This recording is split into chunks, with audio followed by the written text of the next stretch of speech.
Today on General Hospital, Nina and Sunny's plans are derailed. Willow learns she has to stay in the hospital. Anna and Holly arrive in Greenland, and Trina contacts Jordan for help. Nina sits alone at Kelly's when Sunny arrives and joins her. He guesses that she's thinking about Willow. Nina asks if he has news. Sunny says he doesn't on Obrecht or the others, but he has been digging to find out who tipped off the SEC. He hasn't found out anything yet, but has contacts in DC looking into it and what Drew will face when he comes back. He is also working to make sure Carly isn't left holding the bag on this one. Sunny damns Ned for putting Drew and Carly in this position in the first place. He vows to do whatever he can for his family, as when someone messes with one of them, they mess with all of them. He says Ned better brace himself if he did this. Nina changes the topic to his earlier suggestion they go to the islands and thinks now would be a good time for a trip. She says they could use the time to recharge and regroup, and then when they get home they can deal with everyone who needs their help. Sunny says he'll make some calls. In Joss' dorm, she and Dex try and watch a movie for a distraction, but Joss can't help but worry about her family and friends. Dex says she has to have hope, as it's a powerful thing. She knows Sunny has bought Drew time to find Albrecht, but even if everything works out, he will still go to prison. She can see Dex is having second thoughts about that, and he sees something in Sunny that she and Michael don't anymore. She knows it's not easy to turn him in. Dex says was hired to do a job, and Sunny deserves to be in prison.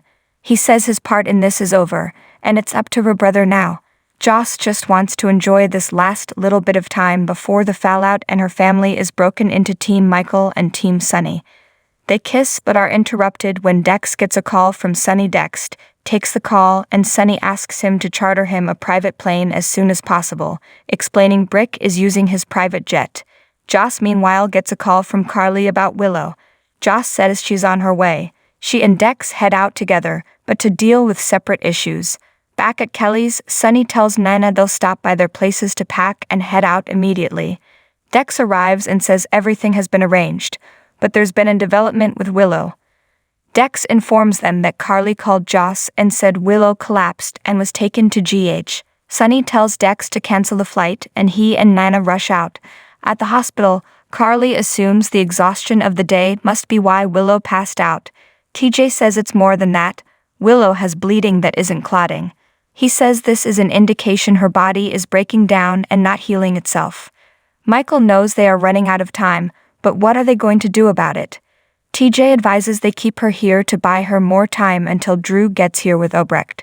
However, TJ says she will be in terrible pain. Michael doesn't know what to do as the hospital is the last place she wants to be, and walks off to think. Michael heads into Willow's room and sits by her side. Willow stirs awake and asks what happened.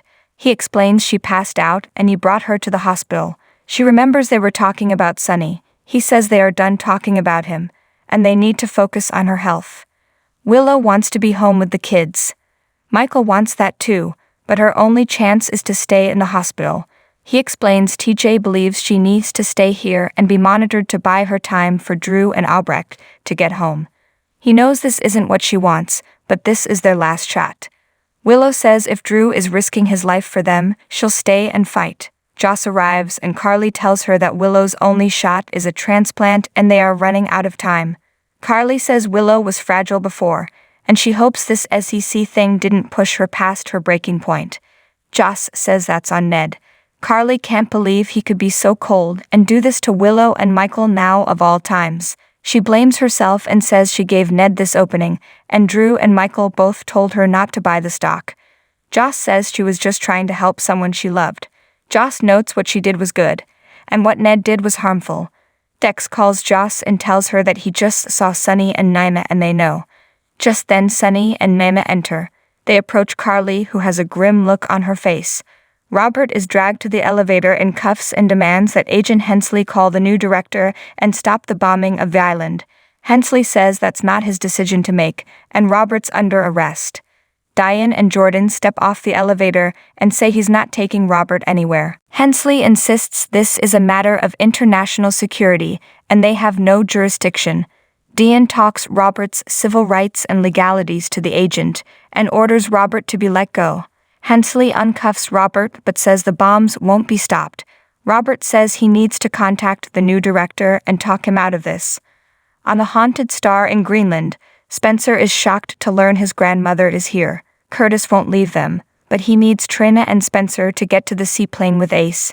Trina rushes into Curtis' arms and hugs him in tears and says she can't lose him. He says she won't. Trina says there is a satellite phone she can get and call Jordan for help. When she leaves to get it, Curtis tells Spencer that the plane has orders to take off with them and not to let Trina talk the pilot into waiting for him or the others. Trina returns with the phone and begs Curtis to be safe. She tells him a lot has happened between them and becomes at a loss for words. He simply tells her, "I know, kiddo, and me too." Trina thinks the baby will need another blanket as it's cold out and runs off to find one. When she leaves, the nanny appears and tells Spencer he and that baby are going nowhere. As she radios for backup, Trina returns and smashes a bottle over her head, knocking the nanny out. Spencer stashes the nanny from hell, as he calls her, in a stateroom. Suddenly they hear gunshots in the distance, and Trina remembers she was supposed to call Jordan. She makes the call, and Jordan warns her of the drones coming with bombs. Jordan says they need to get to the seaplane now. In the bunker, Victor warns Laura if she drops the vial, she will die. Laura says so will he, and that might be worth it. Victor tells Laura to think of Willow, as Obrecht is her only hope. Laura says it's better if one innocent dies in order to save the world. Obrecht tries to warn Laura of something, but she's muffled by one of Victor's men. Victor tells Laura to hurry up and die for this cause before he kills her. Laura smashes the vial, and everyone looks at one another. Victor reveals the pathogen has to be activated by light, so she has failed. Victor's men grab Laura and Drew. As Victor orders Drew to be executed, suddenly gunshots are heard in the distance. Victor orders some of his men to deal with it when the door to the lab is blown open and Anna enters gun drawn. Victor takes cover and orders his men to get Anna. Drew races to help Anna, and as Laura grabs the pathogen canister, Victor holds a gun to her back and says, "Don't." He orders her to step away and snatches the canister from her. Victor grabs Obrecht to escape, and Laura tries to stop them. He says, "Goodbye, Laura," and shoots her. Laura goes down, Curtis appears, and together he, Drew, and Anna deal with Victor's guards. Laura gets up and reveals the shot only grazed her arm. Anna asks where Valentin is, and Laura breaks the news to her about Victor injecting him with the serum. Anna runs to find him, and Curtis tells Laura they should get to the seaplane. Suddenly, a computer monitor beeps and green scrambled images appear on it. Laura says she knows that sound, and this computer is like the one that controlled Mikko's weather machine. She tells Curtis they can't go yet. In the observation room, Helena continues to torment Valentin. She begs him to let her take him away from everything and everyone. He cries he's going nowhere with her. Helena says he's dying, and everyone he loves will be better off without him. As he cries in pain, Helena tells him not to fight it as it will soon be over.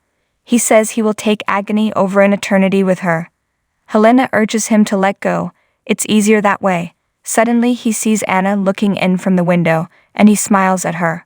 Above ground, Victor drags Obrecht along as he heads toward the haunted star. Suddenly they are ordered to stop by Holly, who aims a gun at them.